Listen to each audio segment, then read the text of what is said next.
ಚಂದ್ರಮೌಳೇಶ್ವರ ಬ್ರಹ್ಮರಥೋತ್ಸವ ಸಹಸ್ರಾರು ಭಕ್ತರ ಸಮ್ಮುಖದಲ್ಲಿ ಬಹಳ ವೈಭವದಿಂದ ನೆರವೇರಿತು. ಕೋಟೆ ಬಡಾವಣೆಯ ಚಂದ್ರಮೌಳೇಶ್ವರ ರಥೋತ್ಸವಕ್ಕೆ ಚನ್ನರಾಯಪಟ್ಟಣವಲ್ಲದೆ ಅಕ್ಕಪಕ್ಕದ ಗ್ರಾಮದಿಂದಲೂ ಸಹ ಸಾವಿರಾರು ಸಂಖ್ಯೆಯಲ್ಲಿ ಭಕ್ತರು ಆಗಮಿಸಿದರು. ಜಿಲ್ಲಾಧಿಕಾರಿ ಲತಾ ಕುಮಾರಿ ರಥೋತ್ಸವಕ್ಕೆ ಚಾಲನೆ ನೀಡಿದರು. ಪುರಸಭೆಯ ಮಾಜಿ ಅಧ್ಯಕ್ಷರಾದ ಬನಶಂಕರಿ ರಘು, ಕೋಟೆ ಮೋಹನ್, ಸಿಎನ್ ಶಶಿಧರ್, ಸ್ಥಾಯಿ ಸಮಿತಿ ಮಾಜಿ ಅಧ್ಯಕ್ಷ ಸುರೇಶ್, ಮಾಜಿ ಸದಸ್ಯರಾದ ರಾಣಿ ಕೃಷ್ಣ, ಕವಿತಾ ರಾಜು, ಪುರಸಭೆಯ ಮುಖ್ಯಾಧಿಕಾರಿ ಯತೀಶ್, ಜಿಲ್ಲಾ ಪಂಚಾಯಿತಿ ಮಾಜಿ ಸದಸ್ಯೆ ಸಿಕೆ ಕುಸುಮರಾಣಿ, ಬ್ರಾಹ್ಮಣ ಸಂಘದ ತಾಲೂಕು ಅಧ್ಯಕ್ಷ ರಘು, ಕಾರ್ಯದರ್ಶಿ ವೆಂಕಟರಮಣಯ್ಯ, ಮುಖ್ಯಸ್ಥರಾದ ಪ್ರಸಾದಿ, ವೆಂಕಟೇಶ್ ಮಾಮು, ಈಶಾ, ಸಂಧ್ಯಾ ಶಾಸ್ತ್ರಿ, ರಾಧಾ ಮೊದಲಾದವರು ಉಪಸ್ಥಿತರಿದ್ದರು. ಕೋಟೆ ಬಡಾವಣೆಯ ಪ್ರಮುಖ ರಸ್ತೆಯಲ್ಲಿ ಅಡ್ಡೆ ಉತ್ಸವ ನೆರವೇರಿತು. ಸೋಮನ ಕುಣಿತ, ಕೋಲಾಟಗಳು ಸಹ ಇದೇ ವೇಳೆ ಜರುಗಿದವು.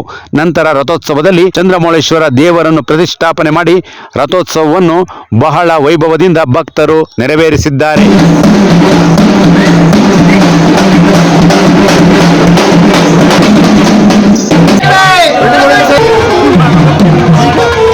ಈ ಕಡೆ ರೋಹಿತ್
ನ್ಯೂಸ್ಗೆ ಲೈಕ್ ಮಾಡಿ, ಶೇರ್ ಮಾಡಿ ಹಾಗೂ ಮತ್ತಷ್ಟು ಸುದ್ದಿಗಳಿಗಾಗಿ ಫಾಲೋ ಮಾಡಿ.